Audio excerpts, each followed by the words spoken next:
तीसरा प्रकार आप लोग हेडिंग डालिए विस्थापन अभिक्रिया, ठीक है ना। विस्थापन जिसको इंग्लिश में कहा जाता है डिस्प्लेसमेंट,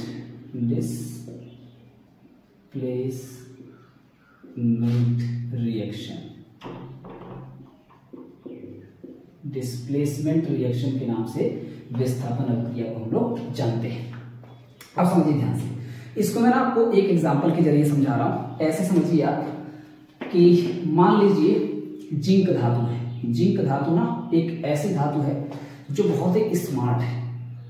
जिंक बहुत ही स्मार्ट, बहुत ही हैंडसम लड़का है, ठीक है ना। और हैंडसम होने के साथ साथ भगवान ने इसको गवर्नमेंट जॉब दी है, मान लो इसको गवर्नमेंट नौकरी मिल गई है। एक तो हैंडसम है, तगड़ा है, डेली जिम जाता है, और इसके बाद इसको मिल गई है गवर्नमेंट नौकरी और ठीक ठाक पैकेज, मान लीजिए 2 लाख रुपए पर मंथ कमाता है, एकदम बहुत हाई जॉब पाया है, ऐसा बहुत ही हाई क्वालिटी का ये ऑफिसर है। और मान लीजिए इसको यहाँ पर 2 लाख रुपए पर मंथ इसकी सैलरी है, ठीक ना। मस्त एकदम जी रहा था, इसका जीवन एकदम पूरा खुशहाल चल रहा था, एकदम अच्छे से बढ़िया से रह रहा था। इसका एकदम नंबर 1 का बोले जी मकान था। होता क्या कि कुछ दिनों बाद इसका एक पड़ोसी आता है। अब इसके पड़ोस में एकदम सारी जगह खाली थी, अभी कोई नहीं था। कुछ दिनों बाद इसका एक पड़ोसी आता है, और वो पड़ोसी जो होता है वो शादीशुदा कोई पड़ोसी होता है जिसका नाम होता है कॉपर सल्फेट, है ना। जिसमें जो कॉपर धातु है, ये जो तांबा है, ये सल्फेट नाम की बोल लीजिए अपनी वाइफ से शादी किया हुआ है। यानी कि एक जोड़ा आता है कॉपर सल्फेट नाम का, जो इसके पड़ोस में आकर के रहने लग जाता है। और इसमें खास बात है कि जो कॉपर है ना, ये बहुत ही समझिए कि लो ग्रेड का आदमी है, यानी कि इसकी बहुत ज़्यादा अच्छी खासी सैलरी नहीं है, बहुत ही गरीब टाइप का इंसान है। लेकिन ये जिससे शादी किया ना सल्फेट, इसका नाम कॉपर सल्फेट, तो कॉपर इसमें बहुत ही गरीब किस्म का आदमी है। जबकि जिससे शादी किया सल्फेट ना, ये नंबर 1 पूरा पता नहीं कहाँ से पा गया है, यानी बहुत ही खूबसूरत लड़की से शादी कर लिया है। अब होता है कि जैसे ही ये इसके पड़ोस में आकर के रहने लगता है, अब आपको कहानी समझ में आ रही होगी, क्योंकि अभी मैं जिंक की विशेषता बताया हूँ कि जो जिंक नाम का लड़का है ना, ये बहुत ही हैंडसम, बहुत ही प्यारा, बहुत ही अच्छा, व्यवहार भी अच्छा है, सब कुछ अच्छा है, सैलरी पैकेज बढ़िया है, पैसा खूब कमाता है, एकदम अमीर है, हट्टा कट्टा है, जिम जाता है। और यहाँ पर ये एकदम टक्कर की खूबसूरती है। अब आप समझ रहे होंगे कि जैसे ही ये दोनों आपस में संपर्क में आएंगे, होता क्या है कि मान लीजिए कुछ दिन बाद एक पार्टी होती है वहाँ पे सोसाइटी में, जहाँ पर ये दोनों जाकर के मिलते हैं। तो जी वहीं पे जाके आराम से मस्त एकदम घूम रहा होता है, तब पता चलता है कि जो कॉपर सल्फेट है, कॉपर और सल्फेट, ये दोनों लोग उसी पार्टी में पहुंच जाते हैं।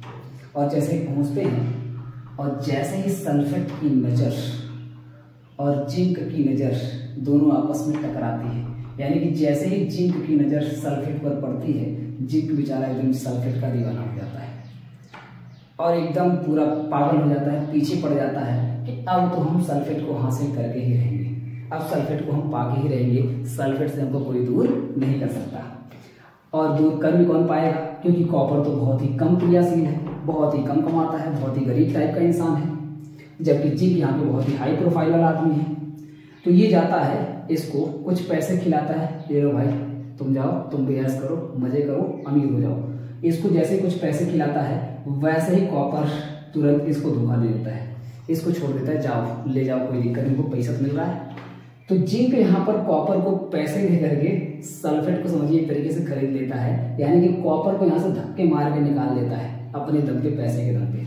और जैसे ही धक्के मार के निकालता है तो सल्फेट बेचारी अकेली हो जाती है। तो जाहिर सी बात है, जिंक आकर के इसको संभाल लेता है और बना लेता है जिंक सल्फेट, यानी कि सल्फेट और जिंक की हो जाती है शादी। जैसे जिंक और सल्फेट की शादी होती है, कॉपर बेचारा या बाहर कहीं पे घूम रहा होता है मस्त एकदम, सोचता है कोई फिर पकड़ के लेके आएंगे, फिर किसी को दे देंगे, फिर पैसे कमाएंगे, है ना। तो इस तरीके से कहने का मतलब ये हुआ कि यहाँ पर जिंक जिसकी क्रियाशीलता ज्यादा थी, पैसा ज्यादा होने का मतलब यहाँ पे है, अमीर होने का मतलब यहाँ पे ये है कि इसकी क्रियाशीलता बहुत ज्यादा थी। कॉपर के पास पैसे कम होने का मतलब यहाँ पे ये है कि क्रियाशीलता इसकी बहुत कम थी। यानी कि जैसे ही दोनों एक दूसरे के संपर्क में आए, अधिक क्रियाशील पदार्थ कम क्रियाशील पदार्थ को यहाँ पर विस्थापित कर दिया, धक्के मार के, लात मार के बाहर निकाल दिया। जैसे धक्के मार के, लात मार के बाहर निकाला, वैसे ही जो इसका दूसरा पोर्शन था ऋणात्मक पोर्शन, ये जाकर के इसी से जुड़ गया और एक नए प्रकार का यौगिक बन करके तैयार हो गया, जिसका नाम है जिंक सल्फेट। जिसका नाम क्या होता है? जिंक सल्फेट होता है। और कॉपर बेचारा अकेला पड़ जाता है, तनहा हो जाता है। ये हो गया कॉपर। अभी कॉपर का देखोगे तो कलर हरा हरा बिल्कुल था, नीला कलर होता है, हल्का नीला कलर होता है। तो फिलहाल मैं नीला ले देता हूँ, नीला होता है। वैसे भी इसको हम लोग नीला थोथा के नाम से भी जानते हैं। अगर आप कभी नाम सुने होंगे तो ये जो कॉपर सल्फेट होता है इसको हम लोग कहते हैं नीला थोथा। लेकिन जैसे जिंक सल्फेट बनता है तो इसका जो कलर होता है वो भूरा कलर या कलरलेस हो जाता है, रंगहीन हो जाता है। इसका जो कलर होता है वो रंगहीन हो जाता है। यानी कि कॉपर सल्फेट जो कि नीले कलर था, इसका कलर आप देखेंगे बदल जाता है, खत्म हो जाता है। समझ रहे हैं? तो कुल मिलाकर के अब यहाँ पे हुआ क्या, इसी को हमको एक्सप्लेन कर देना है। इसी प्रकार की अभिक्रिया को कहा जाता है विस्थापन अभिक्रिया। हुआ क्या इस कहानी में, क्या हुआ कि यहाँ पर कोई इन अभिकारकों में से कोई अधिक क्रियाशील अभिकारक, तो वे रासायनिक अभिक्रियाएं जिनमें अधिक क्रियाशील पदार्थ, जिनमें अधिक क्रियाशील मतलब अमीर पदार्थ है ना, सरकारी वाला। तो अधिक क्रियाशील पदार्थ कम क्रियाशील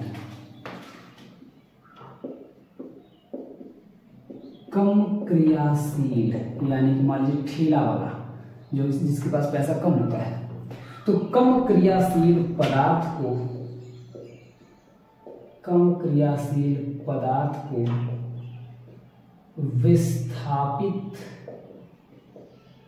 विस्थापित कर देता है या विस्थापित करके उत्पाद बनाता है,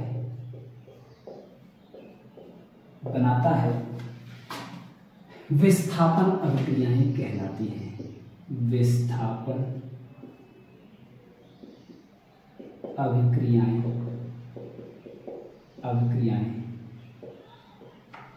कहलाती हैं। तो आप लोग सतर्क रहिएगा, बचा के रहिएगा। जो लोग है ना, जो लोग इस स्थिति में है तो बचा के रखिएगा। किसी ऐसे के संपर्क में मत अपनी वाइफ को लेके चले जाइएगा जो कि बहुत ज्यादा हैंडसम है। पता चला यहाँ पे देख रहे हैं विस्थापन हो जाएगा आपका, पता चला आपको धक्के मार के निकाल देगा, आपको विस्थापित कर देगा और यहाँ पर उत्पाद कुछ और बन जाएगा, प्रोडक्ट कुछ और बन जाएगा। ठीक ना? तो यहाँ पे आपको सतर्क रहना है। तो ये अभिक्रिया एक बार मैं फिर से समूह कर रहा हूँ, पूरा मैं तीनों को एक बार फिर से बता रहा हूँ।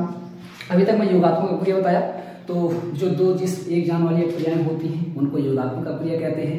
जिनमें ब्रेकअप हो जाता है उन अभिक्रियाओं को हम लोग वियोजन अभिक्रियाएं कहते हैं। और ये तो कुछ अलग मामला चल रहा है जिसमें एक को धक्का मार के निकाल दिया जाता है, यानी किसी दूसरे के सामान को हड़प लिया जाता है, इस प्रकार की अभिक्रियाओं को विस्थापन अभिक्रियाएं कहते हैं। तो बिल्कुल आप उदाहरण के साथ आपके सामने है, जल्दी से इसको छापिए, स्क्रीनशॉट लीजिए, फिर हम लोग आगे की तरफ बढ़ते हैं। तो उम्मीद करते हैं आपको समझ में आ गया होगा कि ये इस प्रकार के रासायनिक अभिक्रियाएं होती है जिसमें अधिक क्रियाशील पदार्थ कम क्रियाशील पदार्थ को विस्थापित करके एक नए प्रकार के उत्पाद का निर्माण करता है। इस प्रकार की अभिक्रियाओं को विस्थापन अभिक्रियाएं कहते हैं। जय श्री राम। तो अगली वीडियो रहेगी द्विविस्थापन अभिक्रियाएं।